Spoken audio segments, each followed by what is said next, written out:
Meu querido, minha querida, se você está conosco desde a primeira imagem aqui, né, compartilhada, desde o primeiro aprendizado generosamente cedido, desde o primeiro vídeo dessa série, eu quero te dar os parabéns, parabéns mesmo. Muito bom ter a sua companhia nesse processo.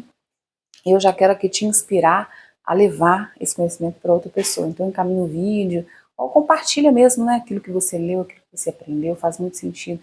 Tenho certeza que sua bagagem de conhecimento vai estar cada vez mais rica. E hoje é o quarto livro. Esse livro, ó, não é um livro rapidinho de ler, não. E eu oriento, inclusive, que a leitura seja aos poucos degustativa. E eu vou te falar por quê. Porque existem coisas que você vai aprender que de repente você nunca ouviu falar. Então, se você segue a leitura de uma forma demasiada, de uma forma muito mais frenética, você deixa de perceber e não adquire o conhecimento que você pode adquirir com a leitura pausada.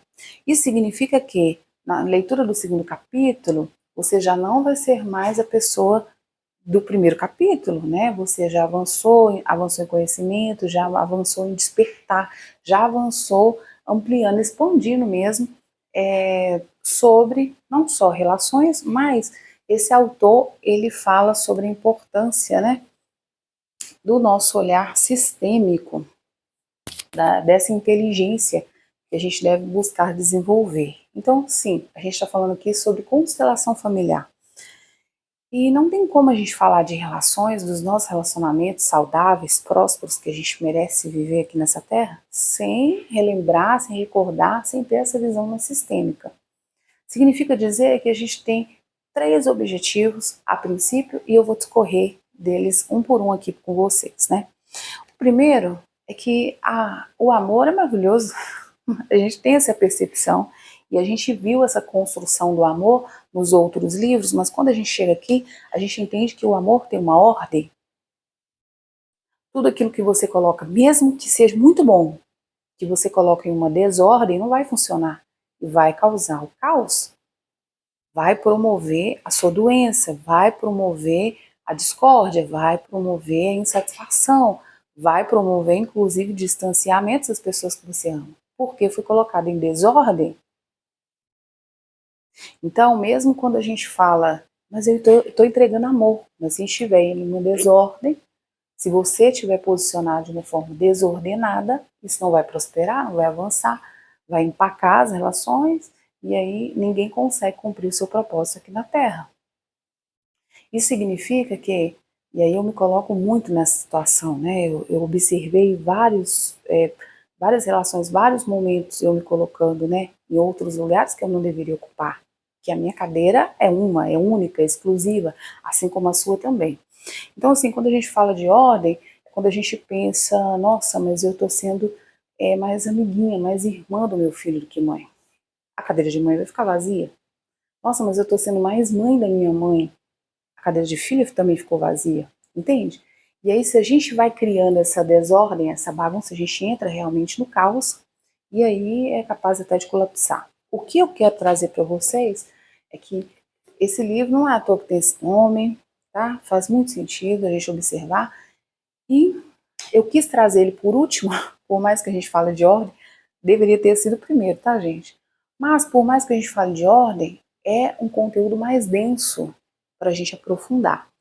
E se você não tem conhecimento sobre constelação familiar, que eu acredito que seja a grande maioria, pode ser que você demore um pouco mais, mas eu não acho que seja demorado, não. Não acho que é essa palavra. Acho que fui infeliz na escolha dessa palavra.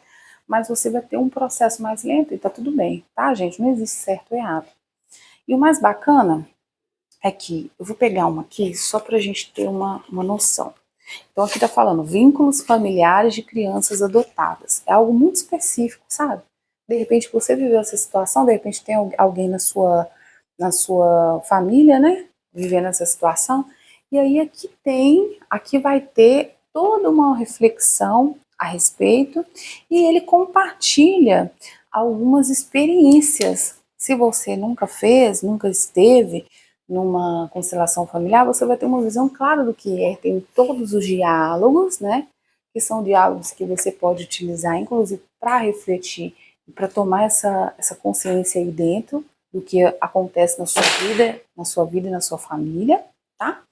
Mas uma das coisas também que eu acho muito bacana é que aqui tem a percepção visual também, tá vendo? Tem a percepção visual. Isso aqui é fantástico. Se você já esteve em algum tipo de constelação familiar, seja online, seja presencial, né? Você vai entender o que o livro está falando muito bem. Mas a proposta não é só você ler, não é só você ter essa visualização, mas você levar as reflexões para a sua experiência, que é exclusiva também, para a sua vida, entende? Então, vale muito a pena. E o terceiro ponto que eu queria trazer é sobre a necessidade que nós temos quando a gente compartilha. A palavra fala que quando a gente confessa, a gente prospera, né? Quando a gente compartilha, de repente você vai ter oportunidade, dentro de uma constelação familiar, de acessar coisas que você não sabia, de acessar coisas que você nem nunca compartilhou com ninguém. E aí, na hora que você tem esse start, primeiro você cresce, né? Porque o prosperar é um crescimento, né? E aí eu estou falando em todas as esferas, não só nas suas relações, que é o que a gente busca aqui, mas existe um crescimento absurdo espiritual, um crescimento, né, emocional, em todos os sentidos. Mas o que eu quero falar com você é que a gente aprende a honrar, a reconhecer o que é meu, o que é do outro, o que é meu, o que é da minha mãe, né? Em outros casos, essa hora que ela passou aqui, eu teria até cortado o vídeo, parado, né? Ia criar uma situação aqui. Hoje eu já aceito, gente, é natural. E não atrapalhou em nada, né? Você está prestando atenção aqui no assunto que a gente está abordando, não é verdade? E sabe o que acontece? A gente aprende o que é meu, o que é do outro, o que, o que é do outro, a crença que é do outro, eu vou falar, pai, essa crença não é minha, eu vou te devolver com muito respeito. Olha só, essa ordem do amor está baseada no respeito absoluto. Então a gente entende o que é meu, o que é do outro, o que foi consumido por mim e o que eu simplesmente me apossei, né, ao longo da jornada, ao longo da trajetória, ao longo da minha experiência aqui na Terra.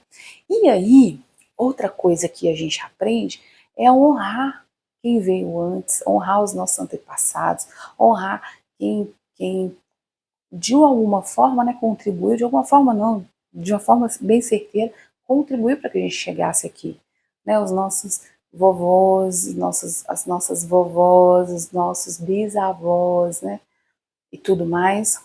Se eles não tivessem se unido lá naquele momento, se eles não tivessem feito essas escolhas, a gente não teria chegado aqui, eu não estaria aqui, você também não, do outro lado. Então, a gente aprende a honrar, a gente aprende a reconhecer, a respeitar, mas a também desapegar daquilo que não é nosso. Nossa, vovó, te amo tanto. E amando dessa forma, desordenada, eu quero repetir o mesmo padrão. E aí, uma das coisas muito importantes é que nesse honrar, você entrega o que é do outro, assume o que é seu e tem a quebra de repetições de padrões negativos, de padrões frustrados, de padrões que não te levam ao próximo nível que você nasceu para viver. Então faz muito sentido esse livro.